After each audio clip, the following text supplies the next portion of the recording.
All right, peace and blessings, peace and blessings. Assalamu alaikum, shalom. Welcome, welcome, welcome, everyone. We are back. We are live, and our topic today: the machinery of the mind, psychological warfare, and the strategy of clarity. The strategy of clarity. Our goal today is to break down how our biological wiring can be used against us or used for us. And I believe that a lot of the things, well, all of the things that Black people have been through in America, whether you experienced it firsthand or it is passed down through DNA, has an effect. And I think when we look at the masses of our people, especially in their ignorance, I believe that it is an effect. It comes from a cause. And so today we're going to step into that and look and see exactly what's wrong with us mentally and how do these things actually take root. So again, the machinery of the mind, the psychological warfare, and the strategy of clarity. And we got Twin Pyramid in the house. Peace and blessings, Brother Twin. It's good to see you. All right, as we get started here, Doc, when we discuss, I don't know, have you heard of the dark laws? It's like 24 or 30. And they're called the dark laws. No, dark sir. Laws or the ugly laws of human behavior? No. No? Okay. I bet you I didn't encounter them, though. I bet you have. Most definitely. Let's see.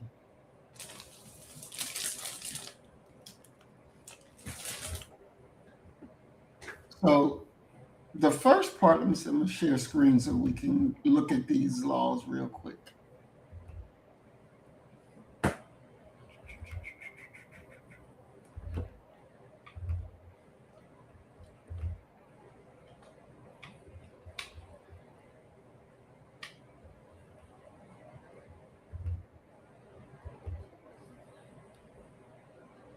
Okay. So the first one, everyone acts in their own self-interest. Even acts that appear to be selfless usually serve a hidden internal need for reputation or self-image. 2, people don't want the truth. They want validation. We are hardwired to protect our self-concept rather than seek objective facts. Most kindness is a transaction. Reciprocity is a universal social norm.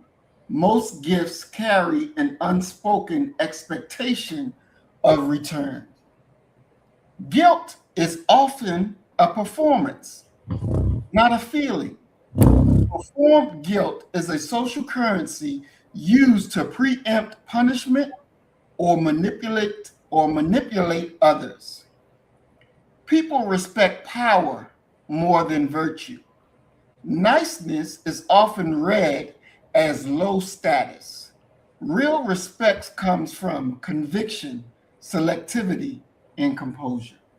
Now, of course, this is written by a white man.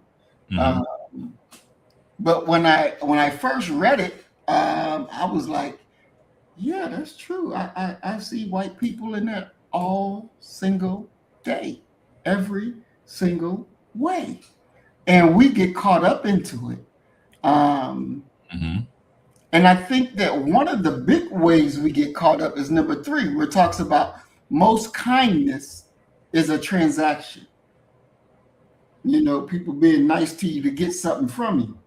And, our people have been adopting these rules, or I don't know what you want to call them. But this is America, Doc, Hmm. up and down. This is America. Hmm. So, discussing these laws and understanding the ugly side of human behavior is a prerequisite for leadership. And they talk about knowledge without compassion produces sin. Oh, It's something strange going on with your voice right now, like it's become digitized or something. oh wow. It's cleared up now. It's cleared up? Yeah. Okay. So when we look at this saying, let me throw this saying up here because we want to go over this here. Knowledge without compassion produces clinics. Compassion without knowledge produces victims. Now, when I read that, that really stood out. And I when I look at Doc, the Iran situation with America, right, and how they deal with um, Netanyahu and stuff, and Hmm. it's like they really don't understand these people. That they don't understand Bush. They don't understand Trump. They don't understand Netanyahu. They don't understand. You let them bomb you and get away with it. They gonna keep doing the shit. They not gonna have no compassion because they killed 10,000 of your people. They don't give a shit. Gonna keep bombing your ass. Hmm. And so, this happens a lot with us, that a lot of our people misjudge what I would call the enemy. Hmm. And when they do that, they become victims overnight. Do you think that the civil rights movement leadership didn't understand this principle? Um,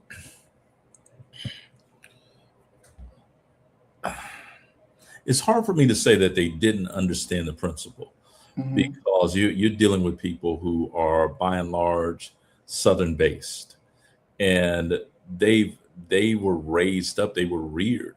A major part, a major pillar of their socialization was how do you escape the Klan? How do you Mm-hmm. avoid some of these tenuous, less savory situations that you can find yourself in due to no fault of your own?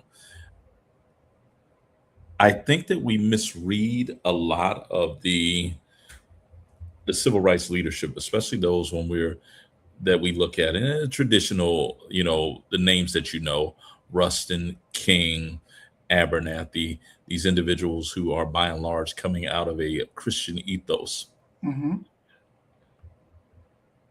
They're not. I don't think that you can evaluate and look at their actions from a purely do they understand white folk position, because it if you do, number one, I think that you're in error, but number two, you're missing the larger point. And the larger point is that they're actually battling the devil and seeking help from the outside. Reverend Fred Shuttlesworth said it this way. He said, "Ball teams don't strike themselves out. You got to put them. You got to put them out." Mm-hmm. King, and we'll, for clarity's sake, we'll just deal with King.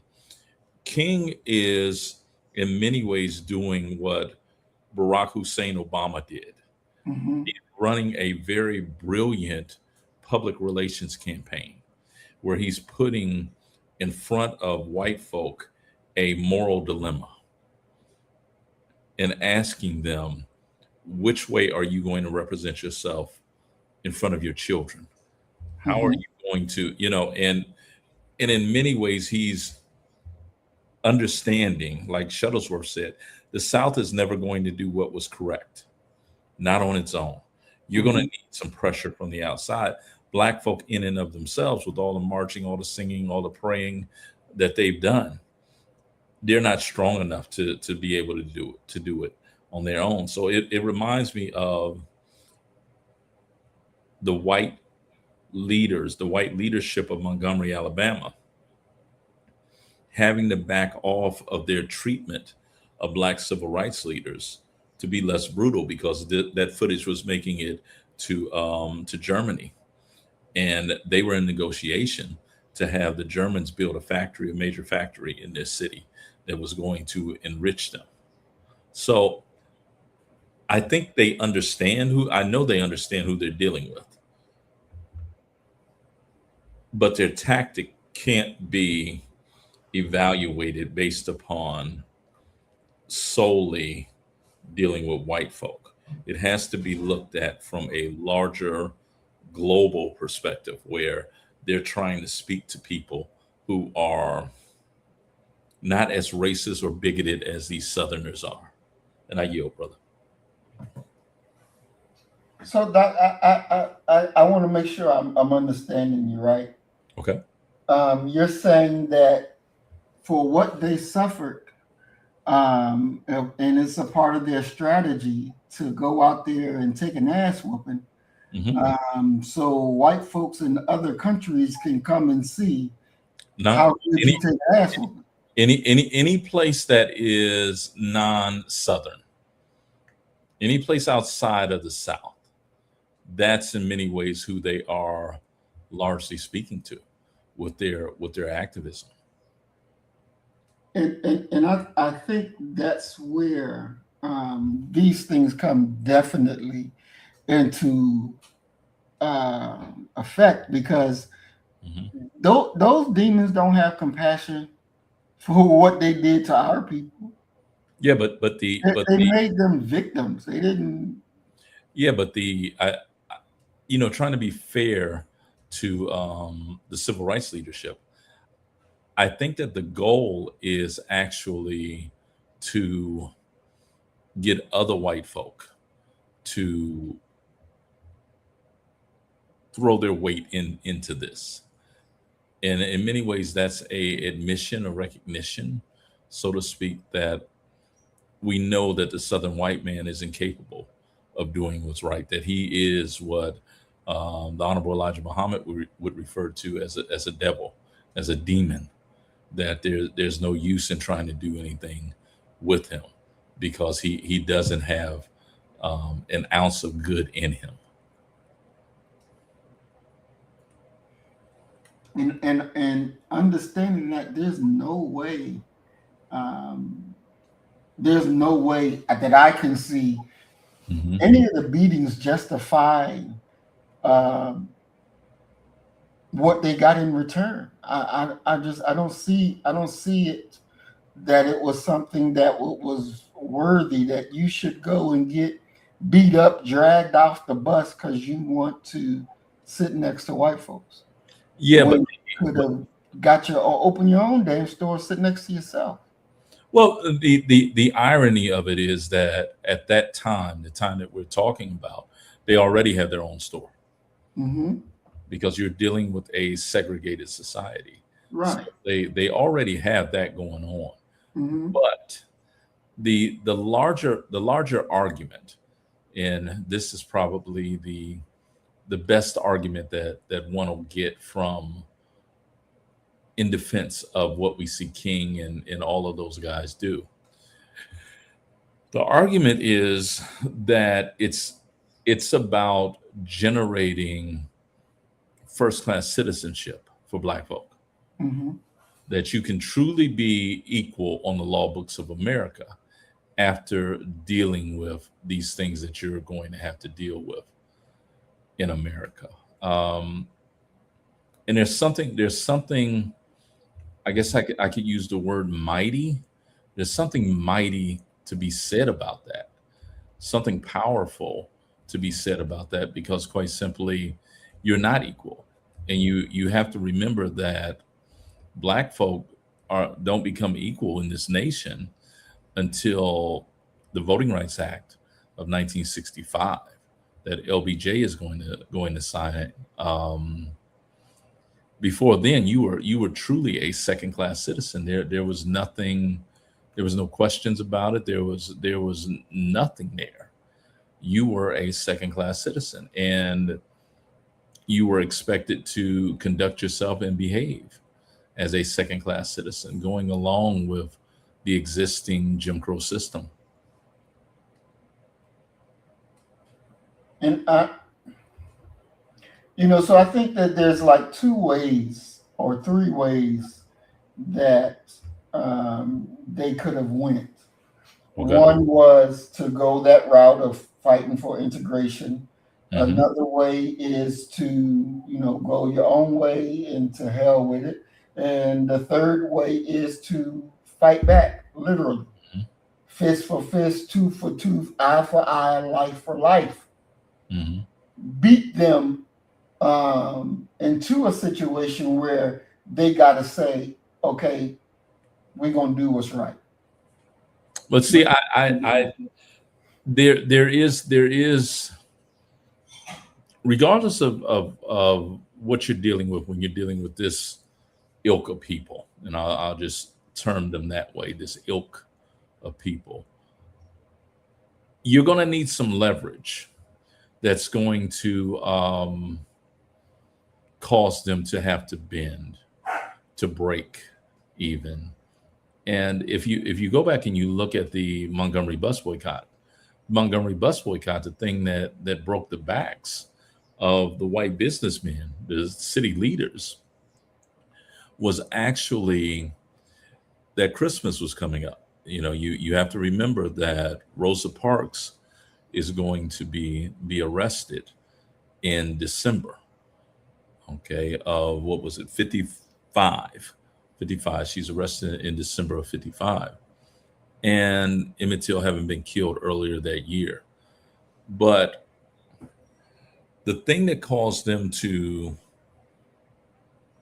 strike down segregation on the buses is actually going to be the fact that Black folk have not shopped downtown for approaching a full year in the downtown shops, despite how they treat Black folk.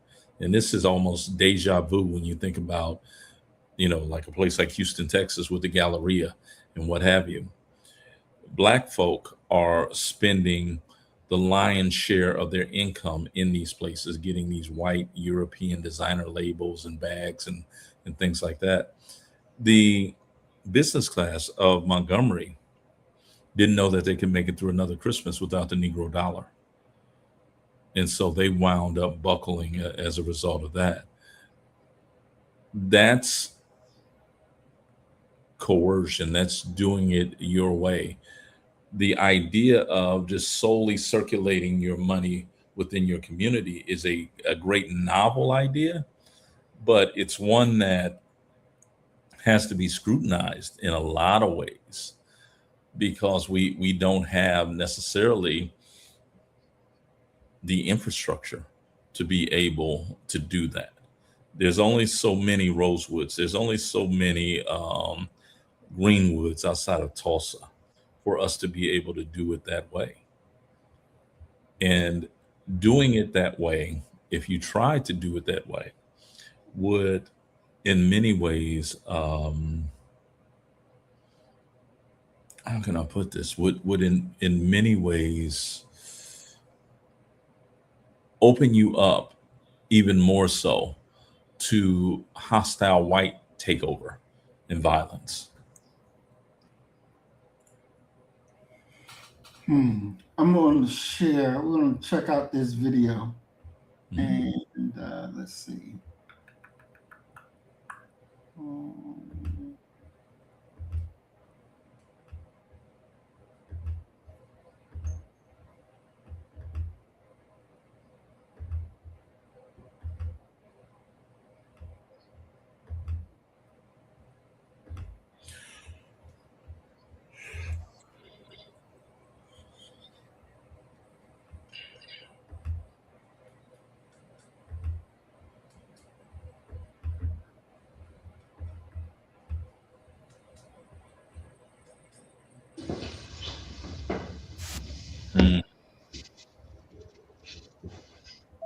Which doll is white?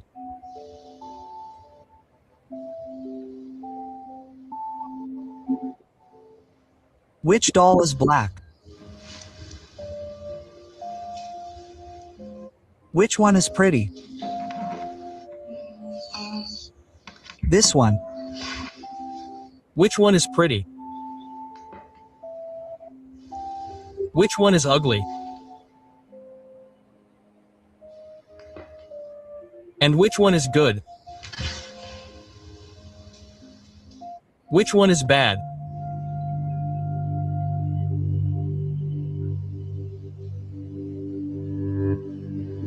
Which one is good?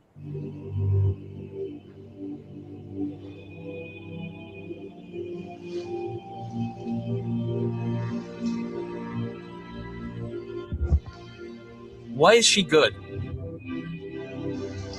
Because she has blue eyes. Which one is bad?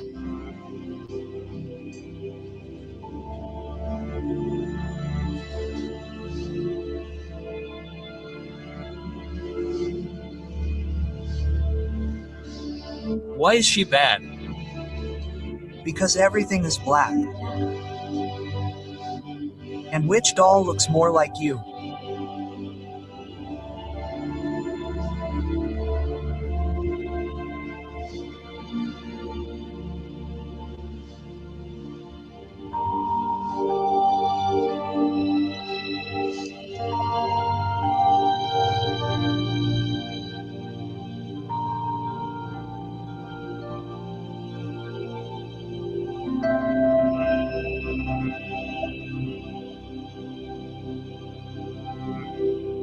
Which doll is black?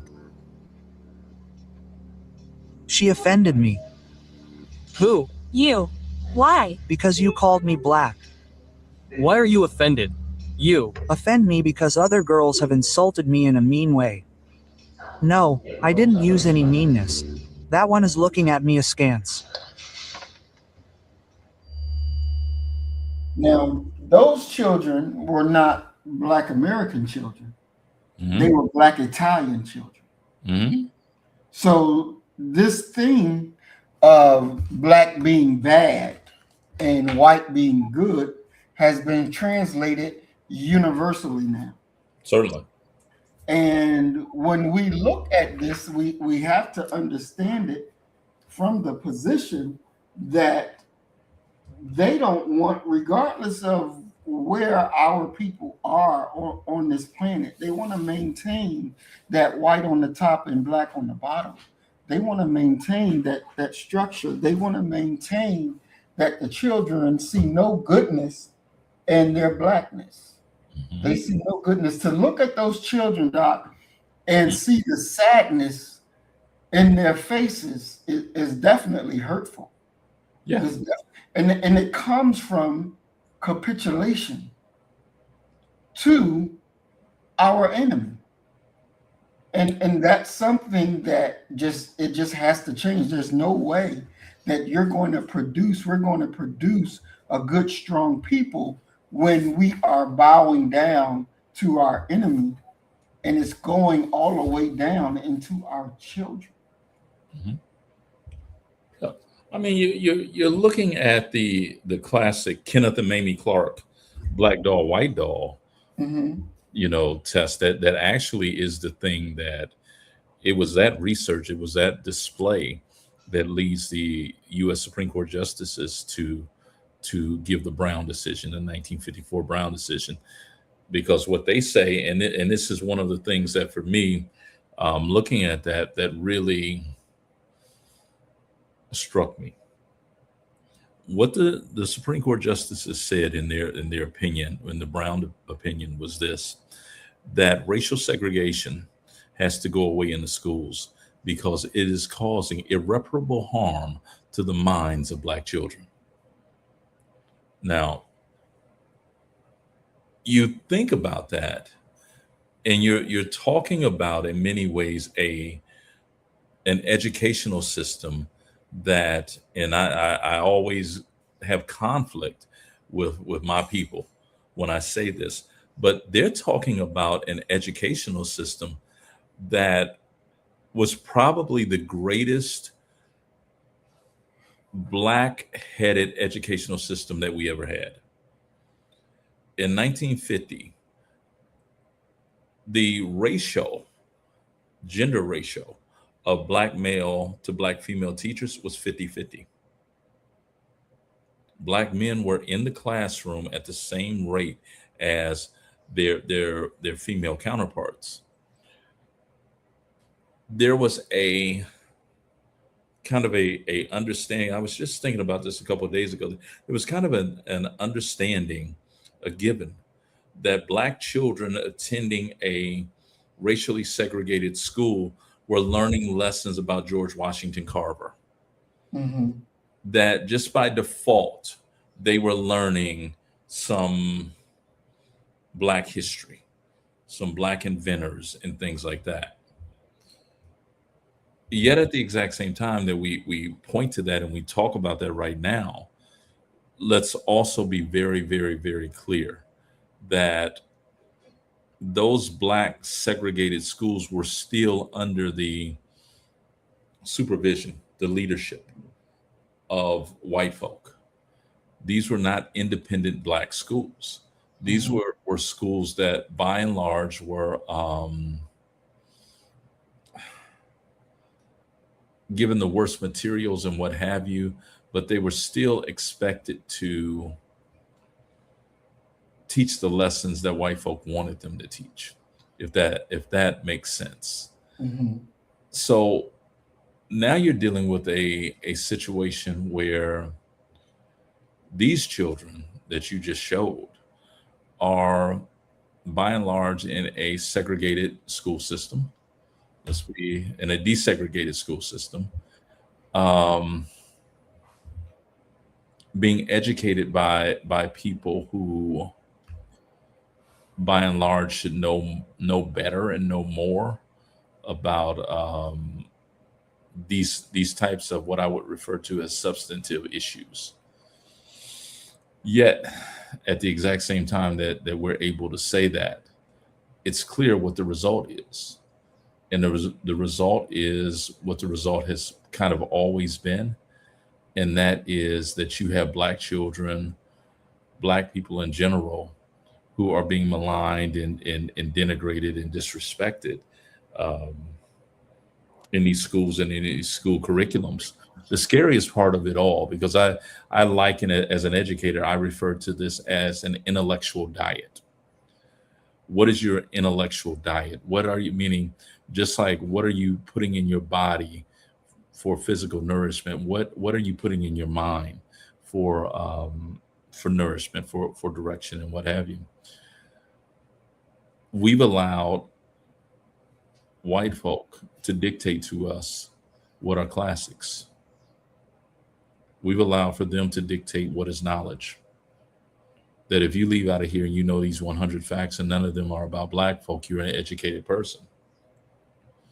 One of the most amazing and revealing aspects of how little people know about black folk and how we're not in these school curriculums by and large. Watch any episode of Jeopardy that has a black column, and you'll see these people who know all this weird, bizarre, these facts, not know anything about black folk. So I'm not going to say that they got us, because I think a more appropriate description is they've always had us.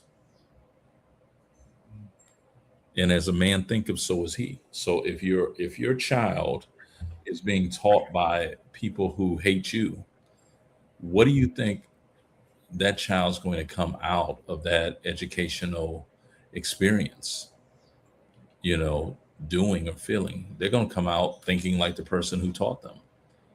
One of the things that the professors at Ohio State would say about us, our advisor, Dr. Warren Van Tyne, I hope he's resting peacefully in heaven. But Dr. Van Tyne was a communist. Okay? Mm. We've talked about this oftentimes, talking about communism and socialism here. And you know that I'm an advocate for socialism. I'm a social democrat. Mm-hmm. It comes from him.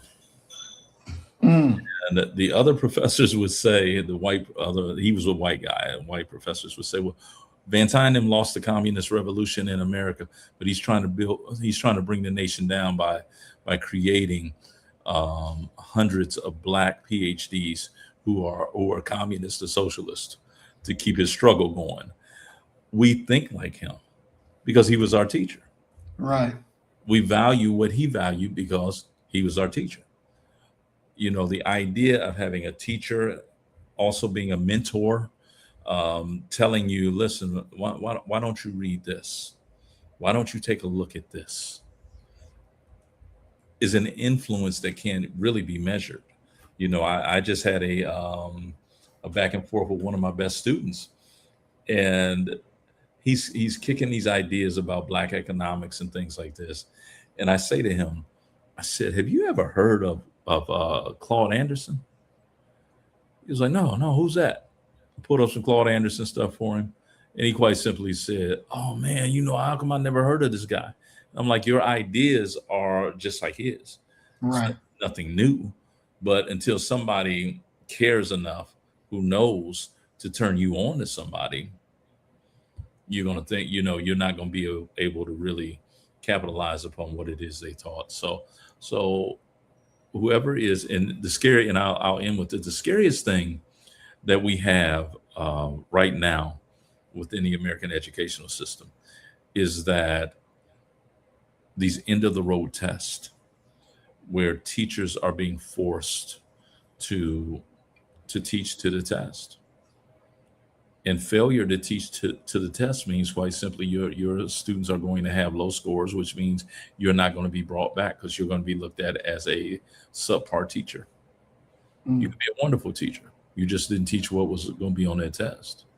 Right. So in many ways, what's being taught in that classroom is being controlled by end of the road tests. And here in Houston, we have a developing situation that many people will not believe, but our situation that we're dealing with is quite simply, they are literally timing teachers. They have hired someone to stand in the classroom and will time how long you spend on this topic, that topic, this topic, that topic, and you better have it right and exact. Because if you don't, you're gonna get removed from the classroom and you'll be fired that day. Good Lord. So is that teaching? No, it's not. Mm-mm. Mm-mm. Wow. That's ridiculous. That's ridiculous. Doc, when we look at validation, do you think validation is prioritized over truth? Especially Ask that in a different way. You get what I'm saying? do you think that the civil rights leaders Mhm. got their validation because they sided with their integrational hopes or leanings? Did they prioritize that, the white man validating them, having them in the Oval Office to sit and talk, standing behind the president when they sign bills, validation versus truth? Wow. I don't think, and I'm trying to be as sunny and optimistic as I can in regards to the old guard civil rights establishment. Everybody except for Andrew Young. But what I'll say is this: that I think that they saw, and Dr. King talks about this, that they saw the movement forward for Black folk to be incremental. And Dr. King, he says this, and where do we go from here? Chaos or community? King says the civil rights movement actually had two stages. The first stage of that movement was securing equality on the law books of America. And one could argue that the 64 Civil Rights Act, 65 Voting Rights Act, once again under LBJ, achieved that. But there's a second step.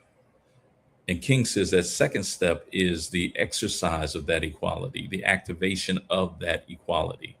And he says that's a step that this nation has never tried to implement. So I think that what someone who would say that they're seeking validation by being there, no, I think that they're in many ways celebrating the fact that we're now finally equal. From 1619 to 1965, Black folk were never equal in this nation on the law books of America. And of course, once again, what King said is the activation of that equality. We haven't even done that. At least you're equal now on the law books of America. It's the reason why when I ask my students, name me one law that white folk got that Black folk don't have, they can't name it because it doesn't exist. But follow that question up with the subsequent question of, do you think Black folk are equal with white folk in America? Every one of them says no. Because the exercise, the activation of that equality that we have on the law books of America has never happened. But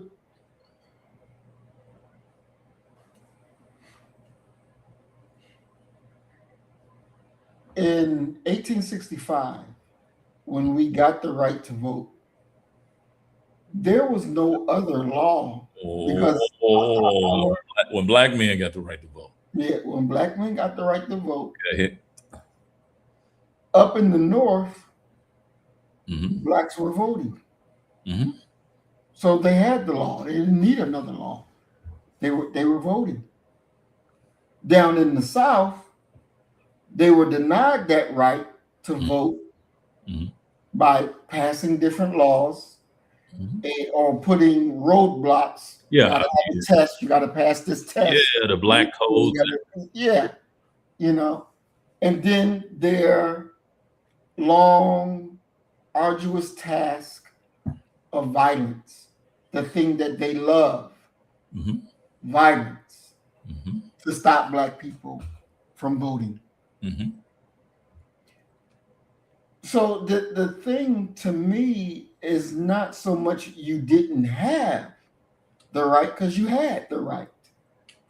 The problem was you didn't have, I would say, the strength or the organizational Mhm. pull to defeat them on that battlefield, blow by blow.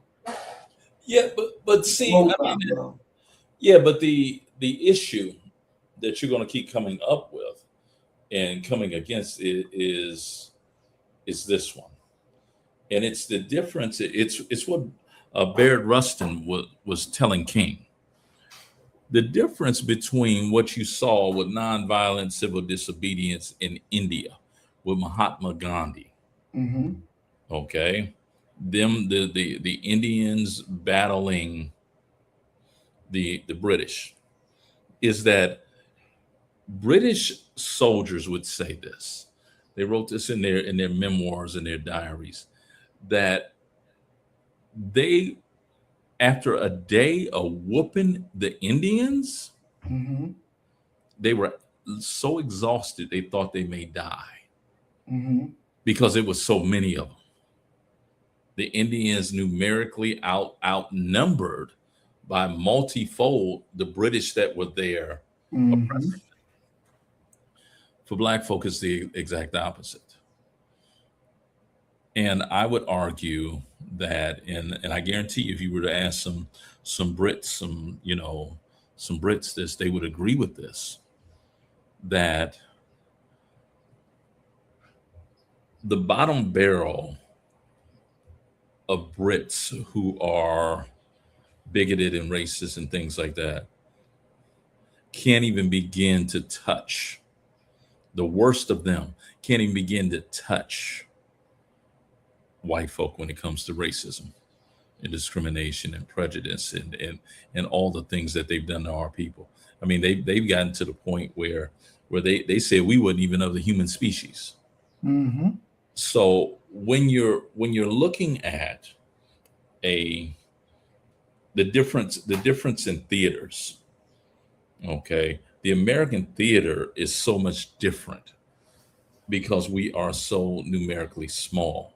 So the idea of picking up guns it puts me right back into the mindset of the Honorable Elijah Muhammad's reaction when Malcolm wanted to go to the streets. And he says, no, no, no, no, no, no, no. I'm not putting my people in that situation because they would, and you know that these people are eager to slaughter us. And those that they don't kill, they're going to incarcerate so long and treat so bad that they might as well be dead. So I think that you have to kind of look at it through that lens. Look at the numbers. You know, the idea of defending oneself, and we have probably the two classic examples are Greenwood, quote unquote Black Wall Street, and Rosewood. These are all black towns, Mhm. okay, who still were not able to withstand the onslaught Mhm. of white folk when they came, Mhm. because they're coming like in waves. It's as if you're fighting the Roman army, just out of a war of attrition. They're going to Mhm. win. So the idea of you having the right to vote without there's a lot of things that are discussed when you had the 13th Amendment that ends American chattel slavery. You have the 14th Amendment that's going to bestow citizenship upon anyone who's born in this land, and that's the one out of all of them that I think is going to be discarded before everything is said and done, Mhm. because of the brown people who are here.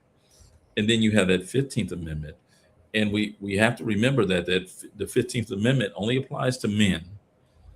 And then they're going to put these addendums on it of having to pay a poll tax, having to pay property tax, having to own. You're going to have these things. That's just who they are. Now, how do you overcome that and go into their system? I'm kind of like you on that. That you probably shouldn't even be aiming to do that. You should be focused upon building up your own. Mhm. Now, Doc, when you mentioned Rosewood, and I think we got to point out that the police in Rosewood were not black; they were white. Oh yeah, they're white. They did not protect the citizens whatsoever. And I don't understand how in the hell in a black town you gonna have white police and you think that these white police is gonna protect you from other white folk? You think that the white police is going to treat you better? It shows a lack of understanding of who your enemy is. Yeah, but I think that if you go back and you look at out of all places, next to Newark, I call this the blackest place in America, Gary, Indiana. Mm-hmm. Okay, Gary, Indiana, as black as it is, elected a white man to be its mayor after Richard Hatcher and we're in there. And so you have that going. I mean, once again, it's your mind and how you look at things, what type of information that you get. Think about how unfathomable it should be that the man who's the first black president of independent Ghana, Kwame Nkrumah, the CIA is able to convince the Ghanaian people that Nkrumah's actually oppressing them. And they execute a coup and kick Nkrumah out. Mm-mm-mm. This is the reason why we are perpetual victims, because we can't make good decisions knowing who these demons are. And you're going to fall victim and listen and let them suck you up. And next thing you know, you bone dry dead. Yeah, but the question that you have to ask yourself is honestly, do they know who they are? Do they? Who told them? Who taught them? I think if you continue to have our enemy teaching our children, they'll never know. And the parents are happy not knowing who they are, I mean, the parents can't. because it's The easier to parents, get along than it is to stand on truth. well, I mean, the parents have matriculated through the exact same educational system. And to go back to Dr. King and the idea of nonviolent civil disobedience, the reason that King used young people is because they don't have any real world responsibilities where they can go down there and they can get arrested versus their parents. If you're if you're an adult and you have it, I mean, come on, man, we both have families, we both have children. Do you eat shit and grin to keep that job to make sure your baby's got college tuition?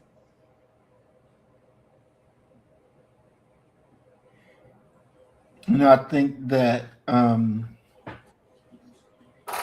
think if things were done properly, if we had not, our people had not fought so hard for integration, that we continued our own business, shopped among our own, we would not be in the position we are in today. I think that to wanting to be said, the wanting the validation that I'm equal to my enemy, carried too much damn weight that really sunk our freaking boats. It sunk our freaking boats. I mean, To want to say that. I hear you, but it goes, for me, it always reverts back to the educational system. Always. And the place that was supposed to be the factory, the liberation factory for our people, and has never made its never found a way to do, to number one, do it, let alone to do it efficiently, have been the HBCUs. The HBCUs, by and large, especially by the time you get the Brown decision, those are institutions of producing Negroes who are able to go into a white corporation or company and make more money than anybody in their genetic line has ever made.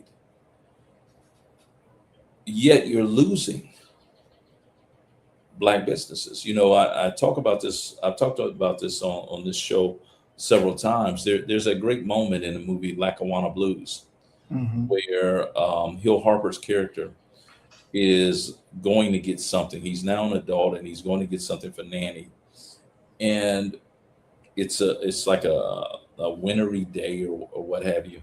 And as he's walking, you finally get a chance to see what the black community of Lackawanna, New York looks like. And it's all boarded up businesses and things like that. And Hill Harper's character says this. He says, "We forgot in our zeal, in our haste to integrate with white America, that every time a white door opened, a black one closed." And that's in many ways what happened. You know, in my hometown of Mansfield, Ohio, we had a situation where this brother he had a good thing going. He had a rib house, okay, a little rib restaurant. Wasn't no seats or nothing in there that you could sit down and eat. You could just go in there, you go to the counter, you get your food, you get in your car, and you go home. It was one block off of the main road, Park Avenue. It would be Park Avenue East. White folk were comfortable enough to go up in there, go that one block, get their food, and they was right back out of there. And it's not like Mansfield, Ohio is the south side of Chicago or anything. Okay. He could have stayed there. Nobody forced that Negro to leave. Next thing we know, he's out at the mall. He lost his black customers because ain't nobody black gonna drive all the way to the mall to buy no doggone barbecue ribs. Okay. And then, as my Uncle Clarence said, he said, "Man, come on, man. You can't go eat no ribs and then go feeling all on some clothes at the mall." He said, "You're going to leave stains all over them clothes." Long story short, he ends up losing his spot out at the mall. Okay. My mother's co-workers at Gorman Rupp, they were always after my mother to go to lunch with them, and she would always come up with an excuse why she couldn't go, this and that. And finally, they wore her down, and she went. And she said they talked about that food being good out there. And keep in mind, I'm from. There's a bunch of Amish where I'm from. This place was called the Amish Inn. My mom goes in there, and she says the food was excellent. She said she was just undone of how good the food was. You would have to know my mother. My mother decides that she won't know who cooked the food. So she gets up and acts like she's trying to go to the restroom and walks into the kitchen like she's going in there by mistake. Who do you think was in there cooking? Black folk. Johnny's Rib House whole staff Wow. had then lost his spot, and the white folk hired him, and he worked for them probably until the day that he died. Mm, So there's a way mm, where there's obvious ways where he could have, in many ways, kept his spot, kept his independence, and what have you. But it wasn't good enough for him. That level of success or financial stability wasn't good enough. mm, I mean, come on, man. You are. Let's call you what you are. You are a barbecue rib and barbecue chicken cooker. mhm, Okay, and and you got your niche right here. Everybody knows where you at. People who, the white folk were coming down there, they were buying this, and you lost your mojo. mhm. So Exactly. the idea of circulating the dollar, for some reason, it's not enough for black folk. It's something not enough. It's not sexy enough. It's not there's something that it's not enough of, and they go ahead and they do what they're going to do. But I don't think that you can divorce the fact that educationally and even culturally, many of our people are what I would term white-minded. Mhm, mhm, One of the things that shocks a lot of people about me is that I know 70s and 80s pop music. Okay, Carl, Richard Marx, Bananarama, Duran Duran, the Reflex. And the reason that I know that music so well is that we didn't have a BET. So that mm, was all that we had. So in many ways, there's a part of my cultural frame of reference that is very white. Okay, because that's all we had. And I'm sure you remember these moments where when Billie Jean came out, mhm, put that Negro in rotation. mhm, Get it when it was Thriller. mhm, When it was Thriller, they had a countdown. We gonna play Thriller in 17 minutes and 36 seconds, and all black folk would come in and watch it because mhm. all we had before then were white folk, and we were watching that black man on that white owned station, MTV, VH1.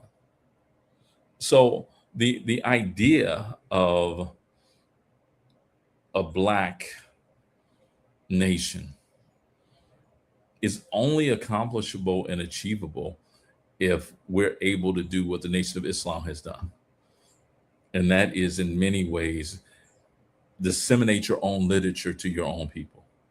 Mhm, So that when they talk about this, how are they going to reference it and talk about? They're going to talk about what it is that they read. mhm, The same way that many of these misguided Negroes, when they talk about politics or whatever, they talk about what they've seen on Fox. mhm. Exactly. Exactly. Looking at how did the leaders, or how should, or before I even say how should they or how could they, do you believe that the civil rights leaders provided a healthy self concept to their followers? Is Malcolm included in there? No, Malcolm wouldn't be included in it. You ain't gonna give us Malcolm? No. Mm-mm. I would say that Fred Shuttlesworth did. Um, but the fact that I'm kind of, I gotta pick out one member of the most radical Mhm. member of the group leads me to saying no. Leads me to saying no. I know Dr. King had his moments, but it's in many ways like Booker T. Washington. It's a very tenuous situation and a fine line that King would have to walk because he doesn't want to say the wrong thing and offend his white benefactors. Mhm. It's not accidental that King is killed after a year to the day after he gave that sermon at the Riverside Church where he denounces the Vietnam War, that I ain't gonna study war no more sermon. Mhm. That was LBJ's war. Exactly. And many people say that removed the covering that LBJ had over King, okay, which led to his assassination. So that it's very difficult, unless you're talking about Albert Cleage and the Shrine of the Black Madonna. Mhm. Black church, by and large, not in public, they haven't done a very good job of talking about race and Christianity and religion and how those things are central to you keeping your right mind. Because Mhm. if your God does not look like you in trouble. Exactly. You are in, I remember Brother Khaled talking about here you are on your knees praying, because they didn't came in and turned your water off. And they talking about they don't want some of it, they want all of it right now. And you get down on your knees and you close your eyes, and the image you praying to is look like the same white dude that came and cut your water off. And that there's something to be said for your how you imagine things. Right. If you can't even in your imagination imagine black folk being on top, Mhm. that's a problem. Very You much so. Mhm. Definitely. There's definitely a problem. And then we also want to look at Law 16. Well, not 16, Law 18, I'm sorry, where it says most people don't want freedom. They want safety in a cage. True freedom creates vertigo.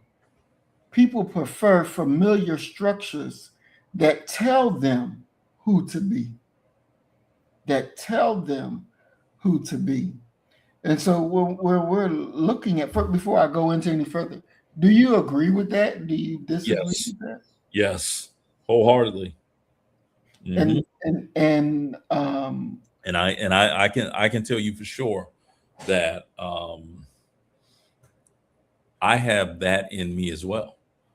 mm, Structure, mhm, routine, a being being regimented and things like that. Yeah, I have that in me as well.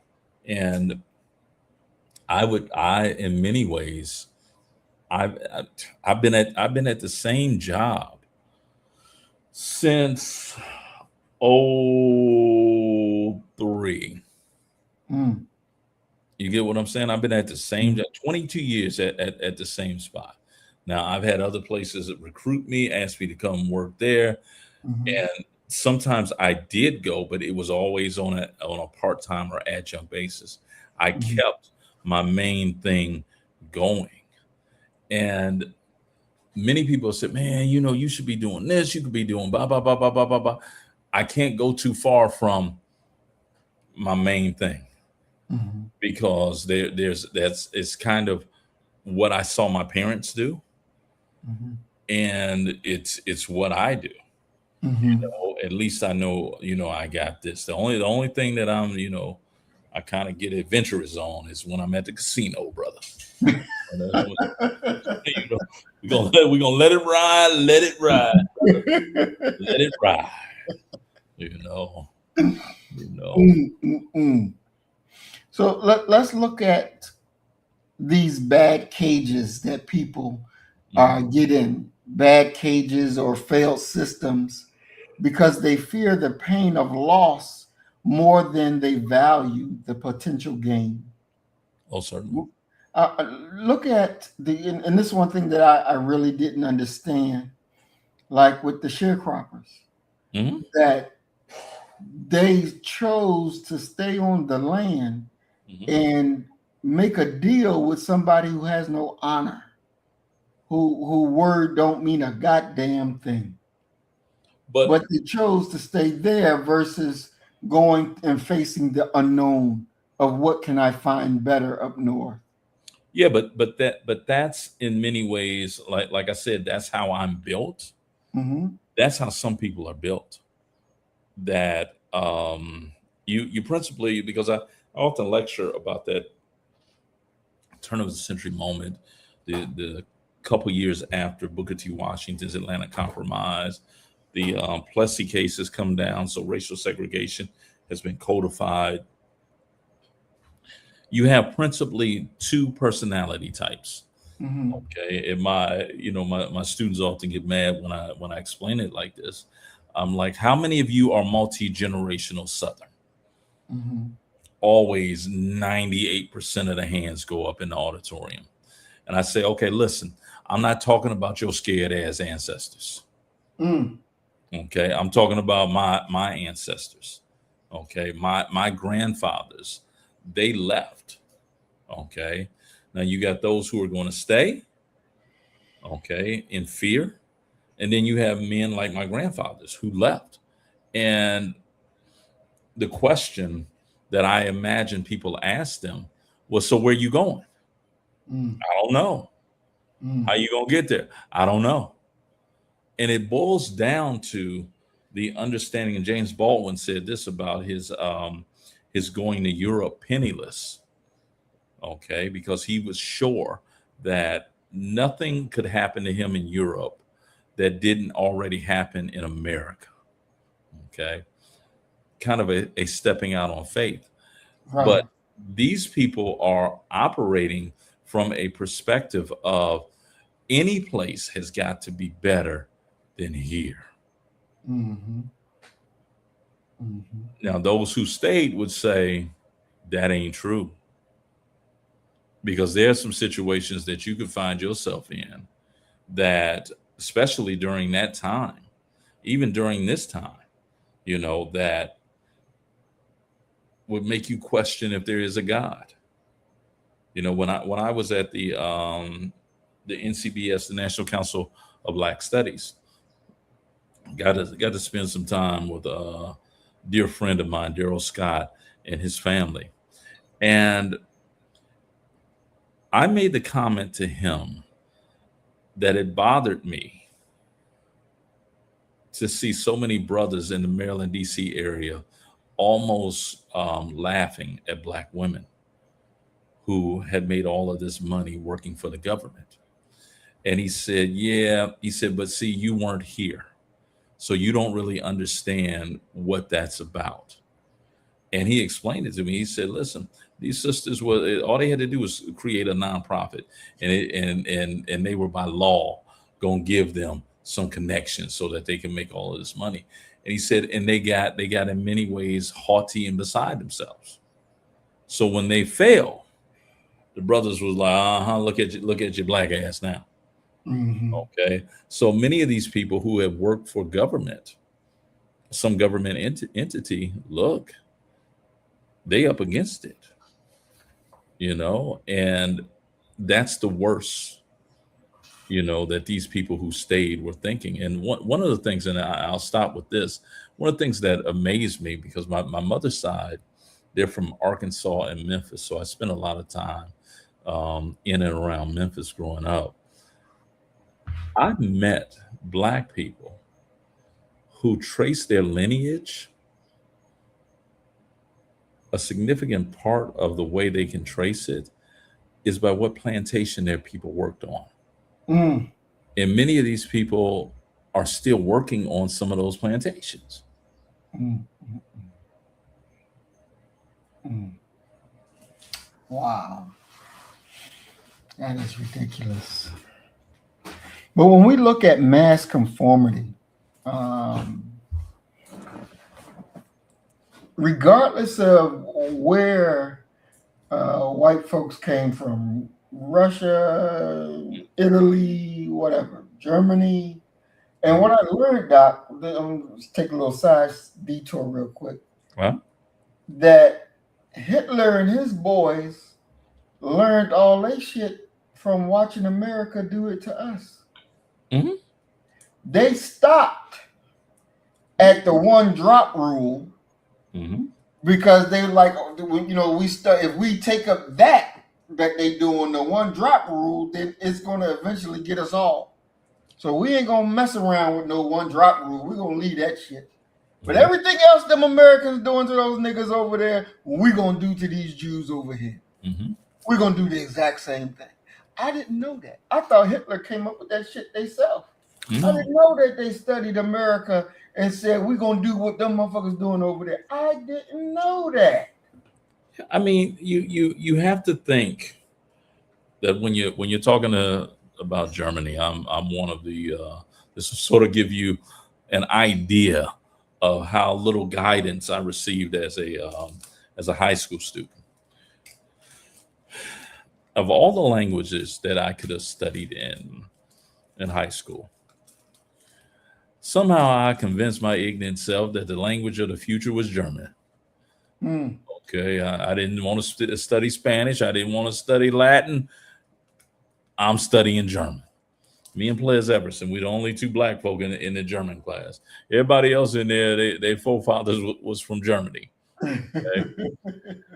And then, of course, like I've said on here before, I was a fellow at the United States Holocaust Memorial Museum. Um, yeah, my senior project was to read and write about Mein Kampf, My Struggle, Adolf Hitler's book. And I had to read it in German. It took me a long time to be able to make it through that book in German. And what you'll find if you read Mein Kampf is quite simply that Adolf Hitler was far from crazy. He was cunning, he was deliberate, he knew exactly what he was doing. He had a roadmap of what he was going to do and how he was going to do it, and he achieved it. You know, when you look at who the Nazis, the National Socialist Party, were attacking, you have the Jews, you have Africans, and you have gypsies. Each of these groups, there's a legitimate historical reason why they are going to be attacked. At least is how it's propagated, to the German people. The Jews, because they are behind the economic suffering. Same thing with gypsies. The Africans, that was revenge. Okay, because African soldiers did German people wrong from the perspective of Germans. And they actually produced an entire class, another, what you would almost refer to as a species of individuals called the Rhineland bastards. These were, German, half German and half African children who have been born through rape, prostitution, and all these different types of things. So yeah, we're the oppression of black folk is very illuminating and illustrative, and can be repeated. Wow. I want to show this video. And I think this video shows a very honest conversation between Jimmy Webb and this sheriff in the South. And Jimmy Webb at the time, correct me if I'm wrong, Doc, 16 years old. At least the video says he's 16. I would hope that that's not true, that he wasn't actually 16. But one, he was not to have this conversation that he had with the police officer, um, he should never have had it. And it shows the lack of understanding that our people have for our open enemy. Mhm. And unfortunately, the shit still goes on today. There's a misunderstanding Mhm. of who these demons still are. To see a black woman, I think it was what, 2 or 3 years ago, walking up to a white cop, saying, "Can I have a hug? Can I have a hug?" No, not a white cop, a white woman. And the white woman, "No, I don't want to. Don't get away from me. I don't want to hug you. I don't want to hug you. Get the fuck away from me. Get away from me." And she, I just want to hug. I just want to hug. And the white, oh God. And it's like, damn, are you that fucking ignorant that you're gonna keep asking these people to love you when they ain't got no love for you? Only thing they have is hate for you. But you want to love, you want to hug. You crazy as hell. It's ridiculous. But that mind thought travels. We're gonna show this video real quick, and then we're gonna talk about more of the conformity of where I was getting with when they come to America. Let's look at this real quick.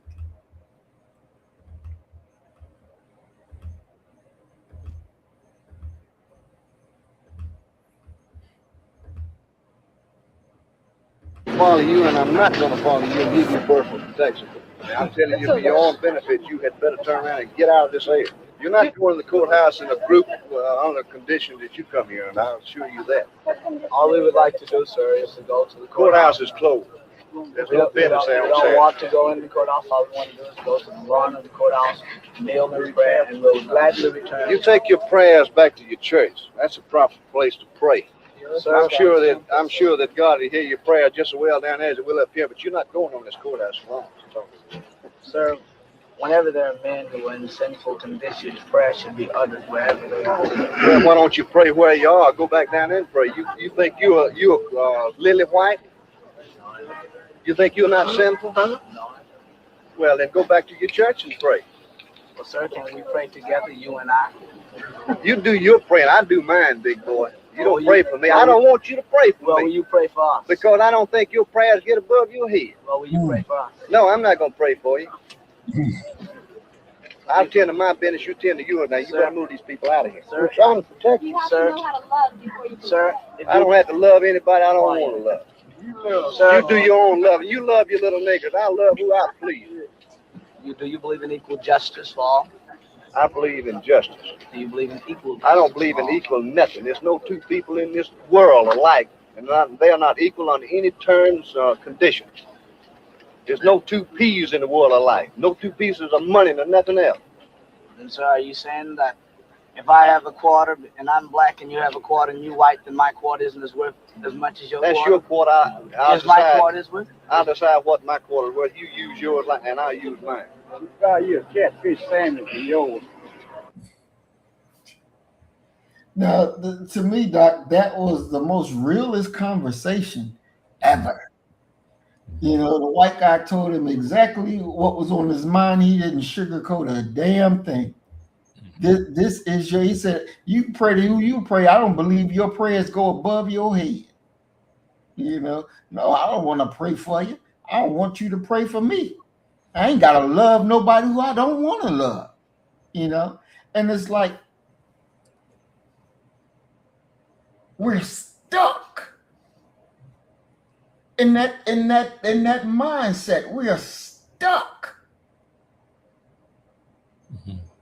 And it don't even make sense, even during George Floyd. Oh, we just want you to love us. We just want you to love us. Oh, fuck. I don't want your love. I don't want your hug. I don't even want your fake compassion.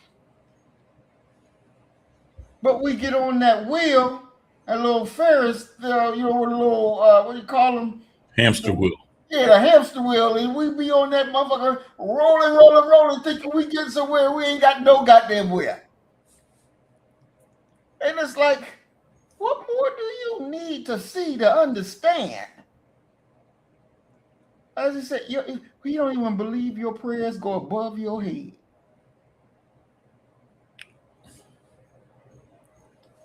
To me, that's just it's insane to tell a people to love a person like that. It's insane.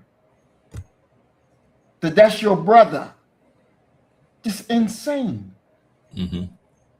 To teach black people, hey, we are equal to this. No, we are not. You and a dog is not equal. You're not equal. You have a capacity to love. They don't. They don't. They will burn your ass alive, sit back, eat a burger, and watch you burn. And won't even throw a little bit of water on you. But this is who you're equal to. No, you're not. They have no humanity. They have no humanity. They're not equal to you. And Doc, the problem, again, with validation, those leaders would rather say, we want to be equal to them versus say the truth, which is, no, we don't want to be equal to them. They're not our equal. They don't have humanity. It's not for us to love them. They refuse to tell the truth, but they'll accept the validation and lead you straight to hell, or lead you straight to the burning cross, or lead you straight to the damn cocktails being thrown through your window for you and your family to be burnt the hell up because you want to be lovey-dovey to an enemy who doesn't love you. There's a level and a moment of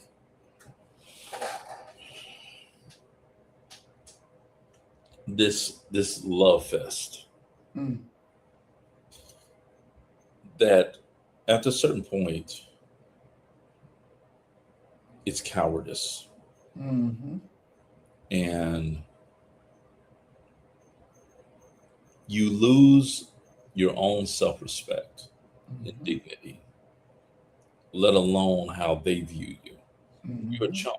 You're nobody to be really taken seriously or considered in a serious way.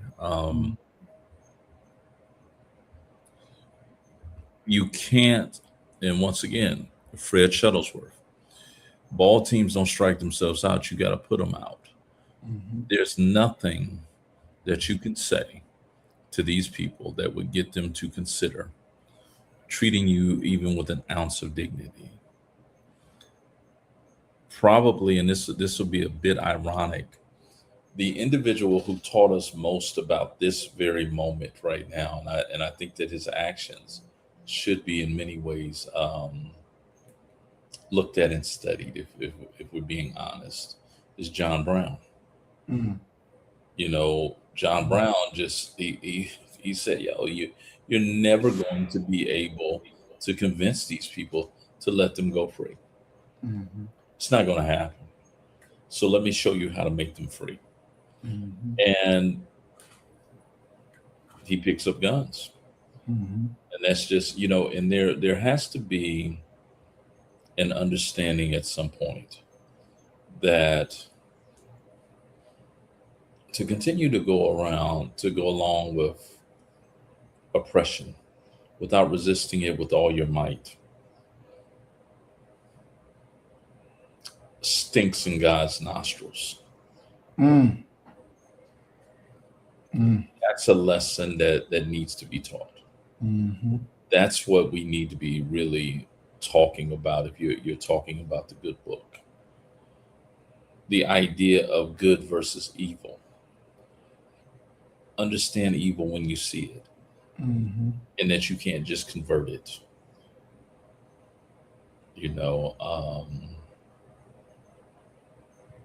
Yeah. They for the individuals, and I try to be fair, because that's not everyone.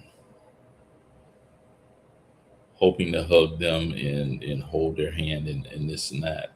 It's not everyone. And I would hope that's not the majority of us. I would hope. Exactly. You know, Doc, and I'm glad you brought up John Brown because you remember we did that program on John Brown, right? Mhm. And, somebody that listens to us often got upset because we talked about John Brown in a way that gave him credit instead of talking about him like we would talk about, or I would talk about any old enemy of ours. And I was like, well, John Brown, I didn't see John Brown. I don't see John Brown as an enemy. I like I said on the program, I would never even call John Brown a cracker. I would never call him that. And they were upset that I said that. But I'm like, John Brown sacrificed himself, his family, for the freedom of our people. Mhm. You know that his shit was righteous. It was righteous.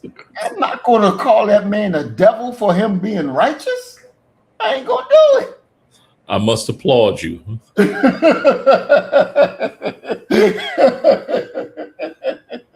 That's growth right there. That's growth.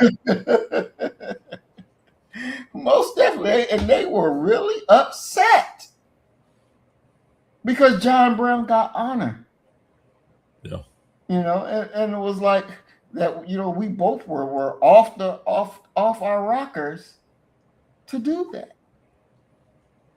And I was just like, you need to go watch the program again and go do some study on your own because you missed the understanding. You missed the boat on that one.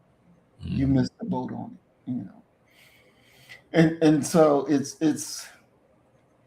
we'll find that, Doc, where we're on and we're teaching about certain things and people will gravitate and say, yeah, yeah, yeah, yeah.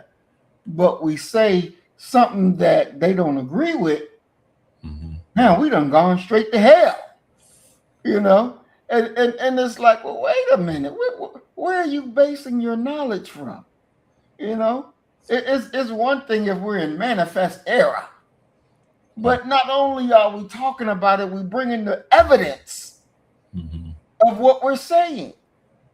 And the only thing you got to throw is his skin is white. Yeah. It goes deeper than that. Yeah. It really goes deeper than that. And, people have to understand it goes deeper than that. Certainly. It goes deeper than that. Don't just look at it like, oh, it's like not Hustle and Flow. What is the name of that movie, Doc? Where the black girl and boy was trying to get away because they were supposedly had murdered somebody, and they were going around to different parts, and they went to the black section, and they was they gave them cover and all that. Yes, and at the end, it wasn't a damn white woman that turned their ass in. It wasn't a white man that was trying to hide them that turned their ass in. It was the funky nigger that turned their ass in. And you looking at the cracker and you miss the nigger. And this is our deadly mistake. And you gotta wake up. That's real. That's real. I agree. Ain't no two ways about it. We gotta wake up. Well, the idea of racial essentialism, that just because someone's black, you want to support them. That's how you got Clarence Thomas on the U.S. Supreme Court. Mm-hmm. That's exactly how you got him there. Mm-hmm. And there's something to be said for creating somewhat of a balance between racial loyalty, racial identity, and one's political perspective or worldview. If you're unable to do that, we in trouble. And that's literally what it comes down to. That the idea of, and there's something to be said for, because I've said this before, that I want everybody that's black to win. Mhm. That's still for me a very dangerous position, Very dangerous.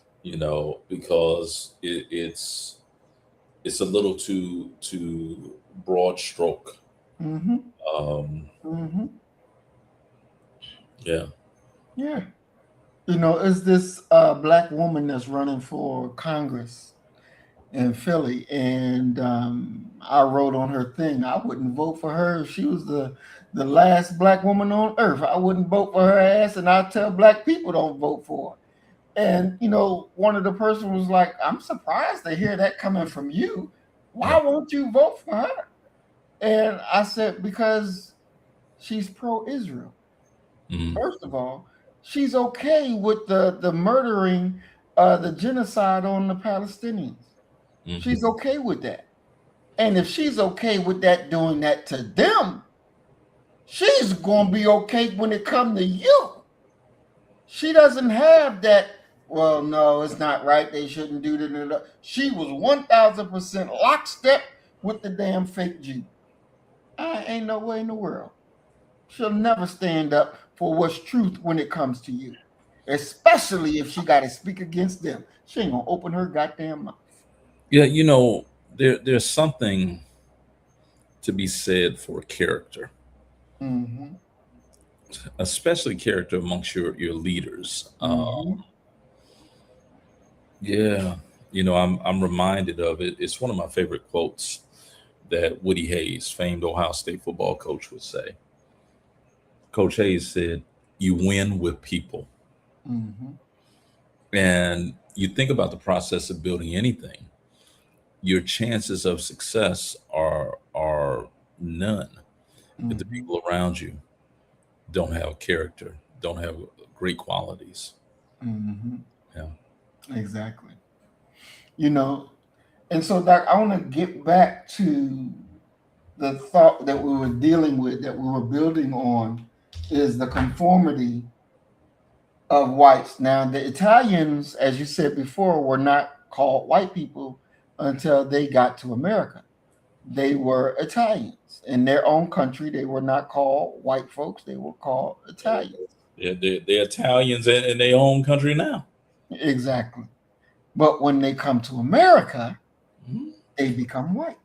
Whether you're in Germany, whether you're in Australia, you're in Canada, when you come here, you become white. Mhm. But you're not white in your own country. So when they come and they get that conformity to, okay, now I'm white and I got to follow this set of protocol, I got to follow this set of standards of white. Yeah, but the this would be my question. What what is it that they're being asked to conform to beyond? And Malcolm said this. He said that the first word that the immigrants learn when they come through Ellis Island is the word nigger. Exactly. And that's what they conform into. Yeah, I mean we're the rally point Mm-hmm. for them. Mm-hmm. Fear and hatred of black folk. That has always historically been the rallying point. Now, of course, you got the brown folk as well. But we're the glue that causes the social construct of whiteness Mm-hmm. to be able to exist. Mm-hmm. And that ain't going nowhere Mm-mm. in this land ever. Mm-mm. Mm-mm. And Doc, I had a conversation with a Canadian, and I don't know why, but most Canadians are, or I would say the white folks up in Canada are seen to be like nice white folks. They ain't like the American white folk. They nice white folk. They're from, but see, you have to. This is one of the things that we don't talk about. Mm-hmm. that white man that came on the Mayflower, that white man who established this nation is in many ways the worst of the worst of the Europeans. They're the ones that got kicked out. Mm-hmm. Either you can do life in prison here or you can go to the New World. They went to the New World, and Mm-hmm. in many ways, they are the saving grace for the New World. Because you have to ask yourself this: which would you prefer? Would you prefer philosophers, theoreticians, and what have you when you're trying to build a colony, or do you want warriors and these vicious people who will just go out and get it done? When Mm-hmm. when the native people come to attack, who you want? Mm-hmm. You want somebody singing and reading some quotes, or you want somebody that's like, yo, I love this type of shit, and they Mm-hmm. go to war with them. Mm-hmm. And this Canadian that I was having this conversation with a few years back, he was working in America then, and he said, one thing I don't understand is, and he says, because I talk to you all the time, and I don't see no issue with you, um, but when I'm with the rest of the white folks, Mhm. and they be talking bad about y'all, nigga this, and nigga that, and nigga that. And he said, I don't say, well, you shouldn't call them niggas. I say nigga too. Mhm. He said, because I don't want to be outside of the group, and it demands conformity. Because if I speak opposite of them, then I'm on the outside and I'm not getting none of the good stuff that comes from being on the inside. Yep. And he says, you may not understand that, but that's the reality that we find here in America. You have to side with the side of strength, those that can do shit. Because he said, look, I can like black people all day long, but y'all not going to pay my bills. Mhm. It's not going to take care of my children. And he was like, so, I heard you talking about the white man as the devil. But a lot of white people are saying things and doing things just so that we can get by. So Not a we doubt. don't be on the outside. Not a doubt. Not And a he said, doubt. so does that make me a devil? I said, you goddamn right it makes you a devil. You goddamn right. Damn, It makes you a You ain't John Brown for sure. devil. Exactly. Exactly. And he was shocked. Yeah. He was shocked because he's like, well, I'm being straight up honest with you. If I'm back in Canada, I don't believe that. I don't talk like that.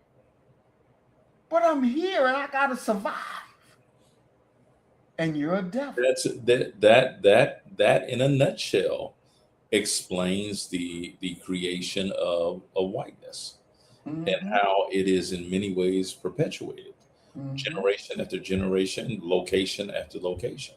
Mm-hmm. Because there are, and let's be very clear about this, there are some real world, severe, significant punishments that white society can put on you. Mm-hmm. If you're looking at you have to look no further than to understand what white folk can do than R. Kelly and Puff. Even their money didn't save them. When they decide that they're coming for you, they're coming for you, and it's kind of a done deal. Mm-hmm. So you have to, I get it and I understand. I do.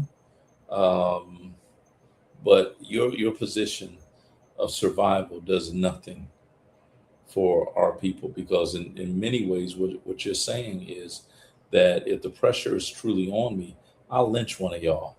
Exactly. I'll participate in the lynching. Mm-hmm. Definitely. Yep.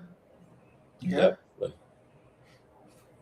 Definitely. So we're gonna watch this next little clip on the Milgram experiment. It's not that long, but we're gonna look at it because again, it really shows that people will fucking go along and do some real sick shit just because you told me to. I want to be cool with you. I want to be down. You an authority. Really. Let's check this out real quick.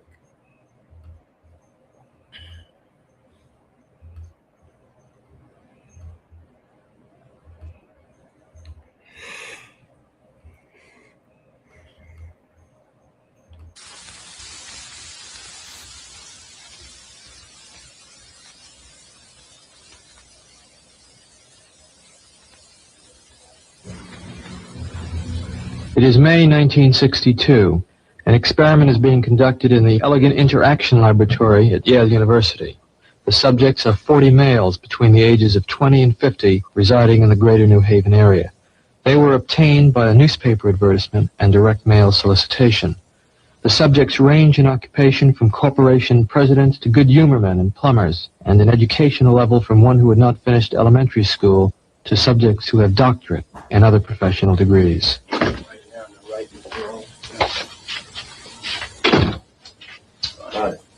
Let's see right here.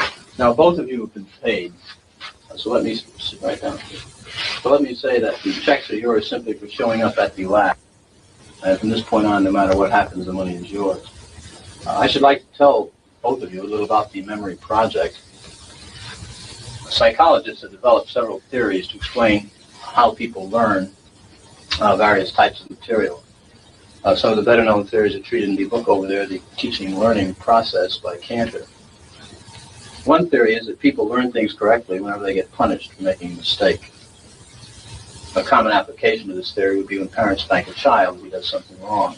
But actually, we know very little about the effect of punishment on learning because almost no truly scientific studies have been made of it in human beings.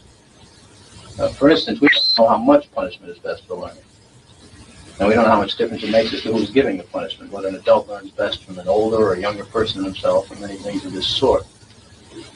So what we're doing in the project is bringing together a number of adults of different occupations and ages, and we're asking some of them to be teachers and some to be learners.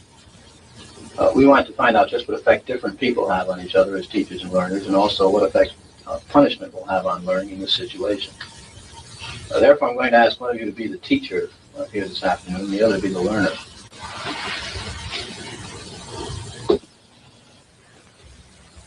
This machine generates electric shocks. When you press one of the switches all the way down, the learner gets a shock.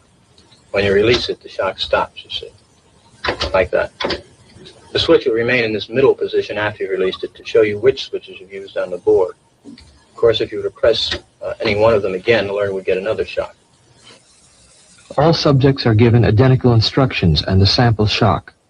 I'm going to ask you to close your eyes and estimate the number of volts you receive in the sample shock. Do not open your eyes until I tell you to do so, please. You close them now. Okay, you may open your eyes, and using the voltage scale here, would you estimate for me the number of volts you receive, please? You may also use the verbal designations, slight, moderate, strong, so forth, to help you. Sam, a number, please? Would you? About 75. 75. No, actually, it was 45 here. Although it may seem stronger because of the electrode paste, which provides a perfect contact. All right, let's go on to our instructions. We will begin with this test. You will read each pair of words in this list once to the learner until you've read through the entire list. Direct your voice toward that microphone as the rooms are partially soundproof. After you've read through the list once, you will go on to the next page. And here, starting from line A, you'll read the word in large letters, along with each of the other words in the line. For example, in the first line, you read blue, boy, girl, grass, hat. Now, after you've read the four choices, the learner pushes one of the switches on the board in front of him, and the number he has selected will light up in this box, 1, 2, 3, or 4. Now, if he gives the correct answer, you say correct and go on to the next line. The correct answer is underlined and is also indicated in the right margin. Yeah. If he were to indicate the wrong answer, you would say wrong. Then tell him the number of volts you're going to give him. Then give him the punishment. Then read the correct word pair once. And then go on to the next line. For example, if he indicated 3 for blue, you would say wrong. 15 volts. You press and release the switch.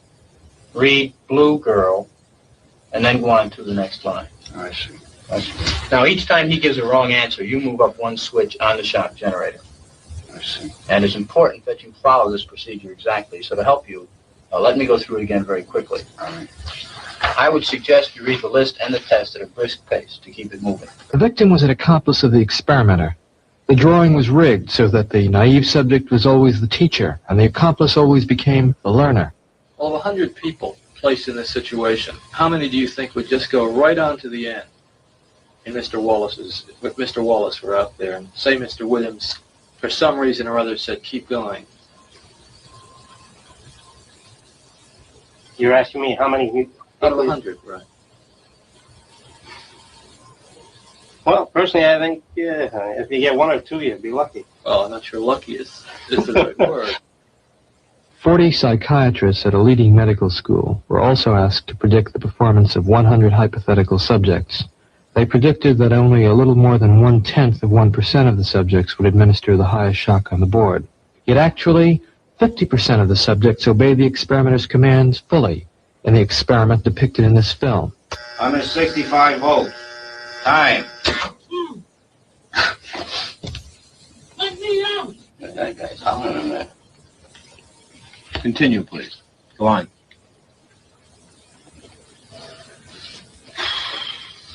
Well, there's a lot of them here, you know. They have a heart condition there. You want me to go? Just continue, please.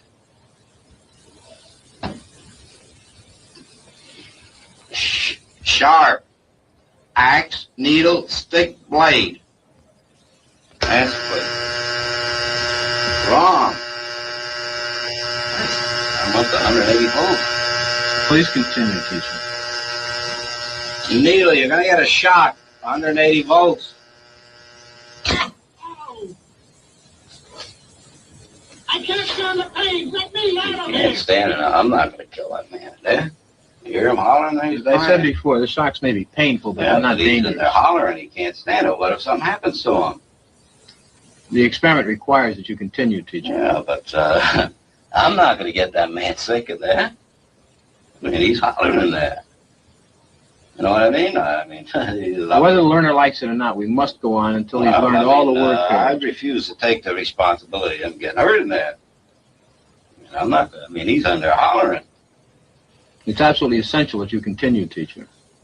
There's too many left here, and I mean, geez, he gets wrong here. There's too many of them left.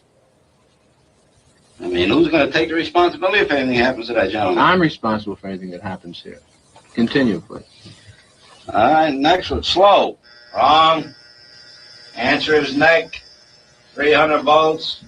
Ow! I absolutely refuse to answer anymore. Get me out of here. You can't hold me here. Get me out. Get me out of here. Continue. The next word is green, please. Green, grass, hat, ink, apple.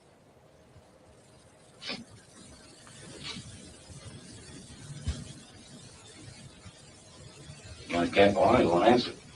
If the learner doesn't answer in a reasonable time, about 4 or 5 seconds, consider the answer wrong and follow the same procedures you have been doing for wrong answers. Say wrong, tell them the number of volts, give them the punishment, read them the correct answer. Oh, man. Continue, please. Something's happened to that man in there. Nice one, gold, dollar, necklace, moon, paint. Something's happened to that man in there. You better check in on him, sir. He won't answer me or nothing. Please continue. Go on, please. You accept all the responsibility? The responsibility is mine. Correct. Please go on. Grade, woman, soldier, dog, horse. Answer is woman, 450 volts. That's it. Now continue using the last switch on the board, please. The 450 switch for each wrong answer. Continue, please. I'm not getting no answer. Please continue. The next word is white. You think you should look in on him, please? Not once we've started the But experiment. what if something's happened to him and had an attack or something there? The experiment requires that we continue. Go on, please. Don't the man's health mean anything? Whether the learner likes it or not, we But must... he might be dead in there. I mean, some people can't take the shock, sir. Please I mean, continue. I don't tend to be rude, but I mean, I think you should look in on him. Whether All you got to do is look at the door. If I don't get no answer, no noise, something I think has happened to the gentleman in that set. We must continue. Go on, please. You're going to keep giving him, what, 450 volts every shot now? That's correct. Continue. The next word is white. White. 450 volts. Next one is short. Sentence, movie, spurt, time. All right, excuse me, teacher. We'll have to discontinue the experiment. I'd like to ask you a few questions, if I may. How do you feel, though? I feel all right, but I don't like what's happened to that fellow in there. He's been howling, and we had to keep giving him shocks. I didn't like that one bit. I mean, he wanted to get out, and he just kept going, kept throwing 450 volts. I didn't like that. He wouldn't even look at that gentleman. Well, who was actually pushing the switch? I was. But he kept insisting. I told him no, but he said, he got to keep going. I told him it's time we stopped when we got up to 195, 210 volts. But why didn't you just stop? He wouldn't let me. I wanted to stop. Many people not knowing much about the experiment claim that subjects who go to the end of the board are sadistic. Nothing could be more foolish as an overall characterization of these persons. The context of their action must always be considered. The individual, upon entering the laboratory, becomes integrated into a situation that carries its own momentum. The results, as I observe them in the laboratory, are disturbing. They raise the possibility that human nature cannot be counted on to insulate men from brutality and inhumane treatment at the direction of malevolent authority. A substantial proportion of people do what they are told to do, irrespective of the content of the act and without limitations of conscience, so long as they perceive that the command comes from a legitimate authority. If in this study, an anonymous experimenter could successfully command adults to subdue a 50-year-old man and force on him painful electric shocks against his protests, one can only wonder what government, with its vastly greater authority and prestige, can command of its subjects.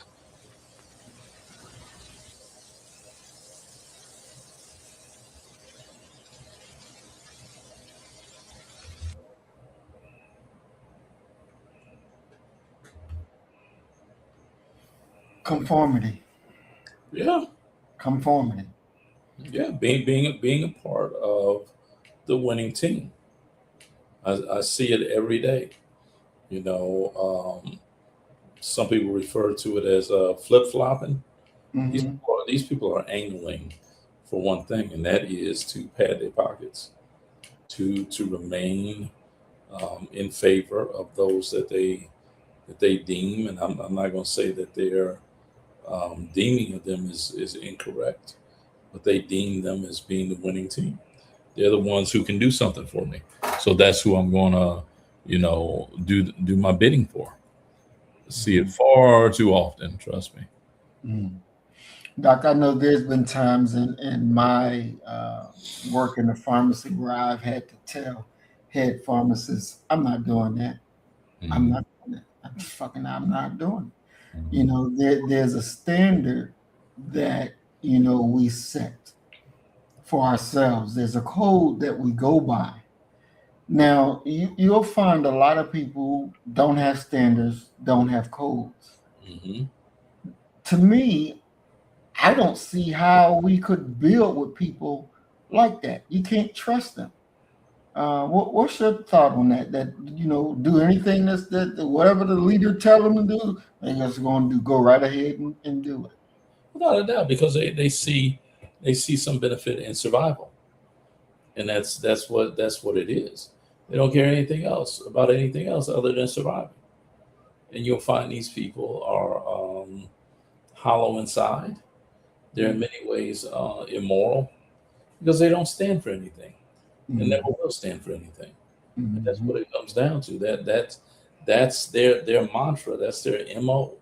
They're not gonna stand for anything. They, how do I get over this right here? And if getting over this right here means cutting the throats of 3 or 4 of your coworkers or people that they're eager to do that, and will do it without much of a second thought. Mm-hmm. Definitely. Doc, a lot of times in different groups, especially Black Power groups, and I don't know the answer to this question at all, but Were there any scapegoating, like maybe in the Panthers? Did anybody get scapegoated in the Panthers and really blamed for doing something that they had nothing to do with? All the time, all the time, all the time. I mean, you have to really think about it, and we just focus upon the Panthers. I mean, you have to really think about the fact that the Panthers are a young group of 18, 19, 20, 21 year olds who are trying to create a community service, organization, a self-defense organization, so to speak. They're wide open for infiltration. And so what you end up seeing are these very interesting court cases, such as a grocery store being robbed or a gas station being robbed. When the trial comes, because everybody's going to get caught, that's their first inkling and understanding that the individual who went ahead and arranged and petitioned for the illegal activity is also an undercover cop, an informant, an agent provocateur, whose job is quite simply to get you to participate in some dummy missions. Mm-hmm. It happens all the time. It's one of the foremost weaknesses of the Black Panther Party. I mean, it's so significant that the Panthers actually shut down admissions into the organization because they know that they've been infiltrated. And there's how do you figure out who's an informant and who isn't? Correct. It's impossible. Do you think that it was their youth that their lack of experience that set them in that kind of situation? Yes and no. I mean, truth of the matter is that there isn't an organization on the face of the planet Earth during that time who could withstand what the FBI could do to you, what the CIA was willing to do to you. So you're going to buckle and you're going to fold.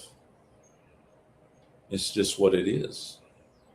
They're young, they're creating revolution as they advance, but they can't withstand what's coming.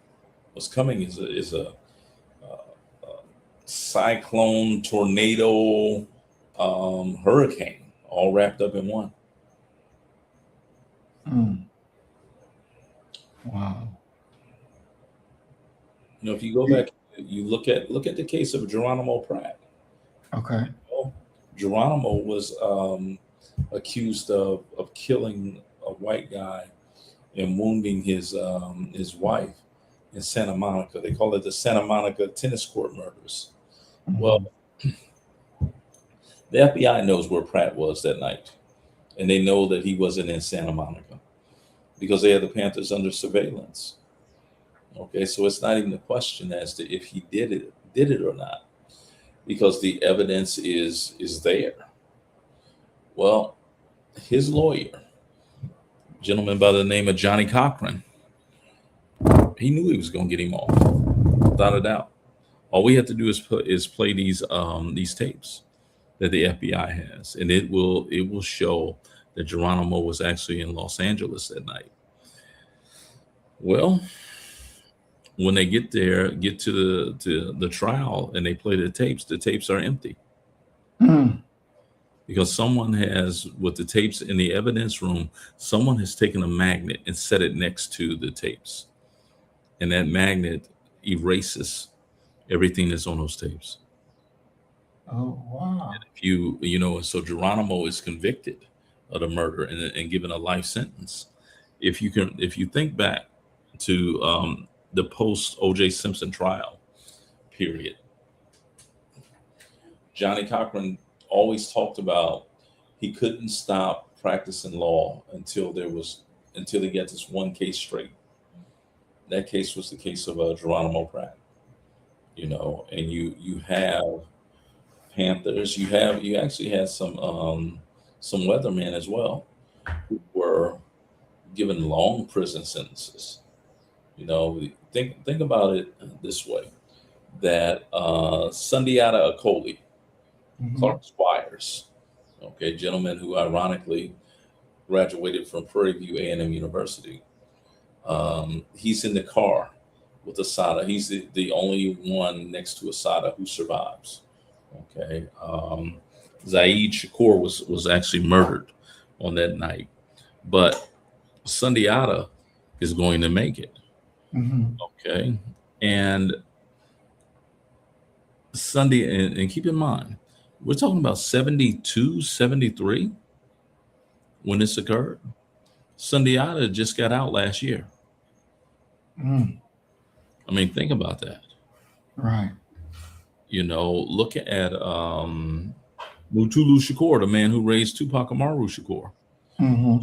just got out last year for helping Asada escape. That's 73, 74. So you're talking about people who are putting you away for over 50 years, even when U.S. law says that you can't do that. Mm. They still did it. So in many ways, what you're looking at and what you're trying to analyze and make sense out of are people who approach protesters, especially black protesters, um, with a no holds barred type of thing. They're willing to do what Ronald Reagan and Richard Nixon were willing to do, and that is to break the law to uphold the law. That's what they do. Mm. Wow. So how did Johnny eventually get him out since they erased the tapes? When they go back in the what's it, the 90s, the 2000s, Mhm.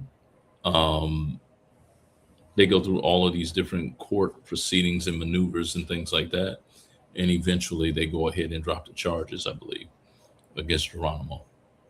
And Geronimo has been gone for so long. It's a brother that was Geronimo was raised right outside of New Orleans. Um,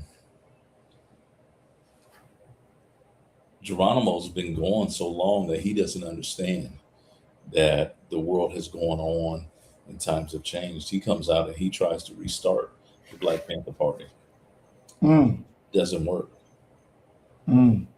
Doesn't work. The people are in a different place, different moment. Wow.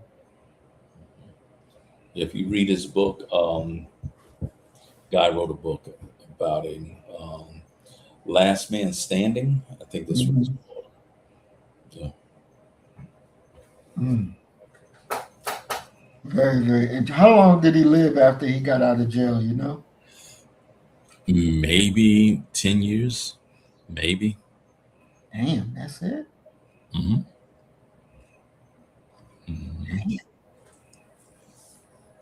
Mm. But he did get money. They did pay him, right, for being locked up. Did they? Sure. I'm not sure. Damn. There's a lot of people who are exonerated, but their exoneration is written in a way that the state doesn't admit that they did anything wrong and they don't get any money. Mm. Mm. Wow. You know, Geronimo Jijaga. And there's no question about it that the FBI knew he was in a different city. No question at all. And they actually had an informant. I want to say his name was Julius Butler or Julius Lester, who testified, and he was the guy that was in competition with Geronimo to head the LA chapter of the Black Panther Party. He got up there and testified against him. And what he says is that Geronimo actually confessed to doing it. What? Hmm. Wow. Yep. Mm. Crazy, crazy, crazy, crazy. The stuff that you have to deal with. Yeah. I mean, it's those stories have you know been largely ignored. You know, It's just what it is. They've been largely ignored, and there's no getting around that. You know, William Lee Brandt, Asada, Eldridge, Huey, all these very tragic stories, and there's no other way to look at it. If you're just, then these are tragedies. Mm. Wow. I think it would be a good idea we do a program on Geronimo. Mm. That's probably our topic for Sunday. I actually dated someone. Her name's Mary Keller Boudreaux. Mary's father took Geronimo's sister to the prom. You know, and he had I was there visiting him, and Geronimo was still alive. And then he said, "Come on," he said, "I'll take you right over there right now. Take you over there. You can, And his wife was like, "He just trying to get over there so he can see that girl that he's still hung up on." So I ain't get to go and meet Geronimo. Oh wow! Yeah. But Geronimo is a very interesting character. There's a lot of individuals that that are Panthers. These very interesting, very interesting stories. Wow! Awesome! All right, so we are at our time. We're going to go ahead to move to closing comments. And that the one question that I want to ask you to add in your closing comments. Mm-hmm. How can an organization even if it is possible to be able to protect itself from the people that the government sends in to destroy the organization? How can they protect themselves from that? Wow. Okay. Glad to be here. We weren't here Sunday because I was in what is it? I can't even think of the name of the place right now. New Orleans? No. Lake Charles, Louisiana, where they, it kind of, they got, casino there. They got a little bird there. Went there to let it ride a little bit. It wound up, I actually won. But I lost my winnings probably about 2-3 hours ago when my son came over here. Like, you need 4 new tires and an alignment, and right. Well, God giveth with one hand and He taketh with the other. So just glad that we could come on here on Tuesday to make up for that. But the protecting of one's one's organization, especially Black and brown folk, I would consider it to be almost impossible. The one thing that the Panthers had in their favor at the very beginning, when they were just based out of Oakland, they knew everybody. So you knew who was family members with who was associated with who and what have you. But once you expand, you lose that ability to do that. The biggest problem that we have, and if you go and you watch the movie Judas and the Black Messiah, and they're going to talk about William Gloves O'Neill, who's going to betray Fred Hampton and Mark Clark.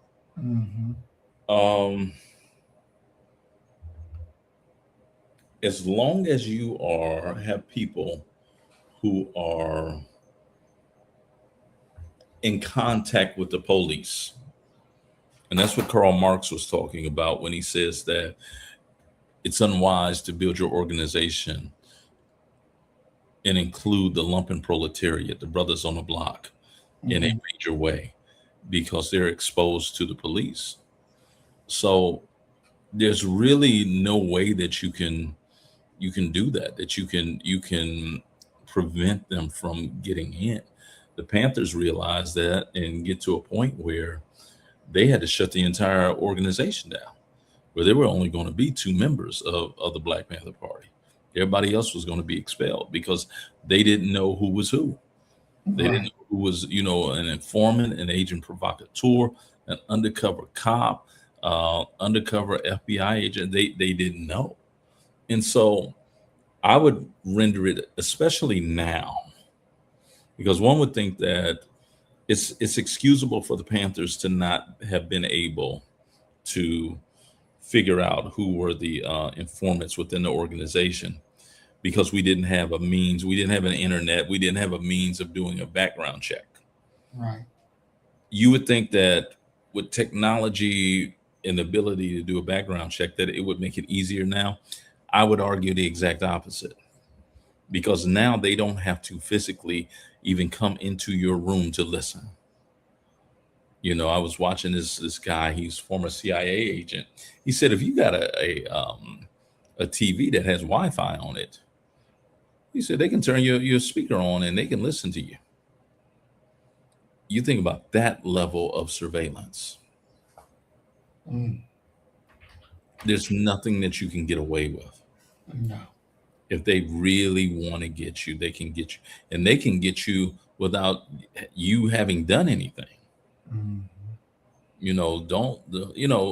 As we talked about, these are not people who have an ounce, a morsel of decency in them. Okay, they'll kill you and your children and go home and sleep well that night. That's right. So I don't see a way for you to be able to prevent them from infiltrating. Mm. Definitely a very difficult, if not impossible, task. Definitely a sobering and humbling situation to be put in. Exactly. All right. We want to thank Christine Williams for coming to the program. We want to thank Twin Pyramid. We want to thank Brother Roy for coming to the program, Big Brother Roy. Emerald Jules, we want to thank you. Brother Willie Rivers, we want to thank you all for coming, and thank everybody who stayed with us, just didn't open their chat it up and talk. We want to thank everybody that came and stayed, and we ask everybody to like and share the program. You definitely need to understand, as we started with in the beginning, understanding that, where it is again, knowledge without compassion produces cynics. Compassion without knowledge produces victims, especially the last part. Compassion without knowledge produces victims. And it is time to stop being what? Victims. Understand the enemy, digest them, and understand exactly who and what they are. They are not your friends. They're incapable of being your friend.